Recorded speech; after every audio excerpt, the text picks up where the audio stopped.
Sequel শিখছো? তাহলে দেখি এই সিম্পল কোশ্চেনটা তুমি 5 সেকেন্ডের মধ্যে সলভ করতে পারো কিনা। এখানে আমাদের কাস্টমার্স টেবিল আছে, কিন্তু পুরো টেবিল আমাদের দরকার নেই, শুধু চাই first name, last name and DOB. তো কোয়ারিটা কিভাবে লিখবে তোমরা? আগে ভিডিও পজ করো, তোমরা প্রবলেমটা সলভ করো আগে, দেন আমি তো আছি।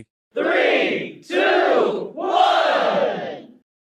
তো আশা করছি ইতিমধ্যে তোমরা সমস্ত কোয়ারি লিখে ফেলেছো। তো যারা এখনো লিখতে পারোনি বা যারা করতে পারোনি কোশ্চেনটা সলভ, তারা আমারটা দেখে নাও, আর যারা করে ফেলেছো তারা এটা মিলিয়ে নাও। অ্যান্সারটা হবে সিলেক্ট ফার্স্ট নেম, কমা লাস্ট নেম, কমা ডিওবি।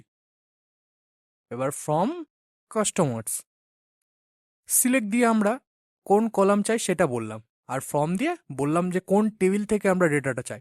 মানে select first name, last name, DOB এগুলো কলামের নাম ছিল, অ্যান্ড ফ্রম কাস্টমার্স যেটা ছিল সেটা আমাদের টেবিলের নাম ছিল। তো বুঝতে পেরেছো আশা করছি।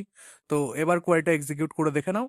দেখতে পাচ্ছ তোমরা এখানে এক্সিকিউট হয়ে গেছে আমাদের কোয়ারি, আমাদের টেবিল চলে এসছে। তো এখানে তিনটে কলামই আমরা পেয়ে গেছি।